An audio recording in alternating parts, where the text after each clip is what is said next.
What are you doing here, Scown? Could have killed you. Now, we all know why we're here. You're here to listen to my thoughts about Avatar, Fire and Ash. Don't I got a lot to say? And not a lot of time. So, why don't we just dive in, shall we? This is Avatar, Fire and Ash, spoiler discussion. Let's get right to it.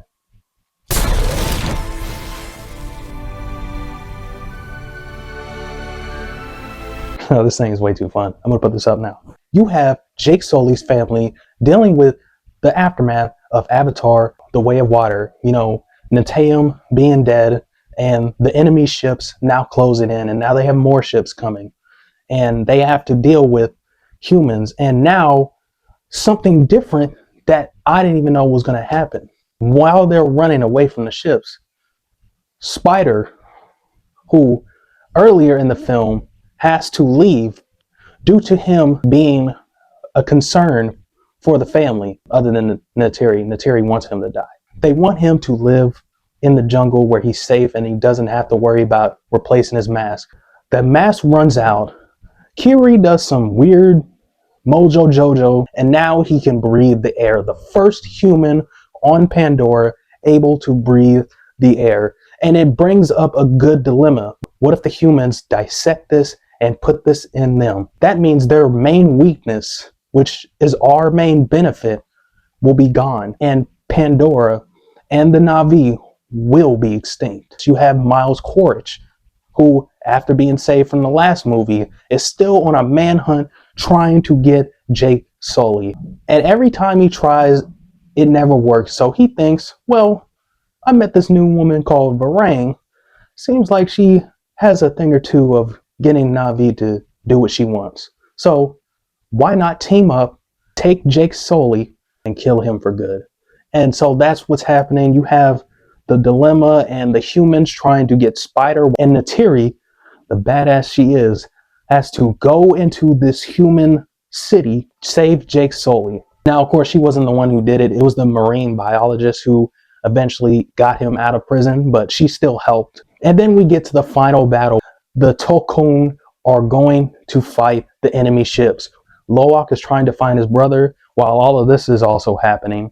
In the final battle, the whales, they finally abandon the rule of no killing and they start wasting these enemy ships. And then mayhem, clashing, Na'vi.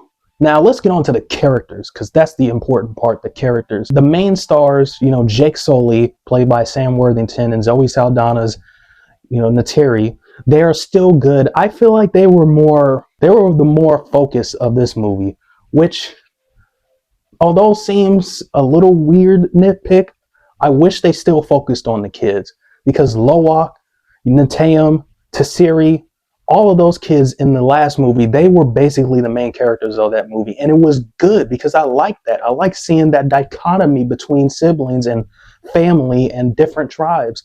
But Loak, who was the best in the last movie, kind of has a backseat after dealing with the death of his brother and how that weighs on his soul and everything that he does, his actions. He really takes Neteyam's death hard. Everyone is grieving in their own way. This movie is also about grief and how to do it and how to not do it. Jake has this undertone of disappointment in Loak, whether he says it or not. He almost admits that Loak was the reason for getting his brother killed. Worst father of the year. How could you ever put your child into something like that? Even if it was true, which it wasn't, you don't say that to your kid, nor do you imply it. And almost led to him killing himself. Mind you, if he did that, it would have totally been Jake's fault. Other than Thanos and Darth Vader, Jake Sully is one of the worst fathers. Give him the award right now. Boom. Stink. Kiri is also losing faith in the Great Mother. This death has tore them apart. Neytiri says that's all she has. Her hatred for humans really shows, especially in this movie. You saw it a little bit in the first movie. You saw more of it in the second movie, and now it is just full on display, especially when it comes to Spider. You know, the slurs that they got from him are funny. We got this dang pink skin up in this household. I never want him around my daughter. But Neytiri as a character, you see where she's coming from, but you also see that she is crazy as hell. I like how her character goes from all humans are bad to not all of them are. I'm married to one.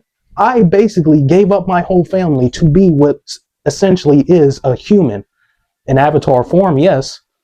And that also comes up in conversation. I like that they didn't ignore that. She has a hatred for humans, but Jake is like, baby, I'm still a human. Yes, I'm in this body, but I was born a human. Brings up a question like, no matter how long I live in this body, you'll always see me as an alien, won't you? Like, does she really love Jake, or does she love Tariq Makto? Miles Quaritch is my guy. This guy has always been the best when it comes to villains, and he is the best. Now we got to go back to a new character, the new villain of this movie, Varang. And man, isn't she a force? Everybody is drooling over her, especially Miles Quaritch. Miles falls head over heels for her, which you wouldn't think would happen because of the conversation that happened in the first movie. Like, this guy is kind of a hypocrite. He was talking about Jake Sully being head over heels for Neytiri, then falls for Varang. But then again, he doesn't betray the human race. He's still on that time, and he's still on that mission. Like, nah, all the Na'vi need to go. But I'm going to get some tail before I waste them. She really was a reverse Neytiri.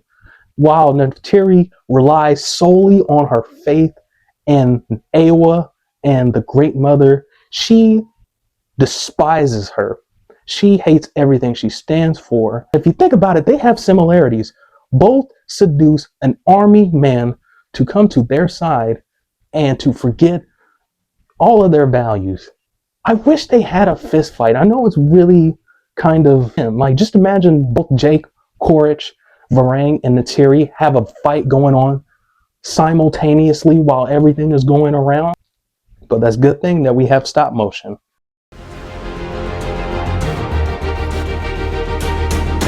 Demon! I will kill you as many times as I have to. Your goddess has no dominion here.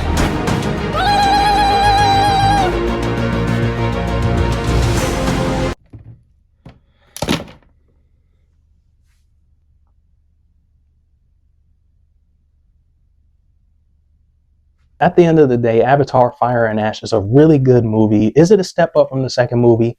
Not really. But is it a damn good time? Heck, yes it is.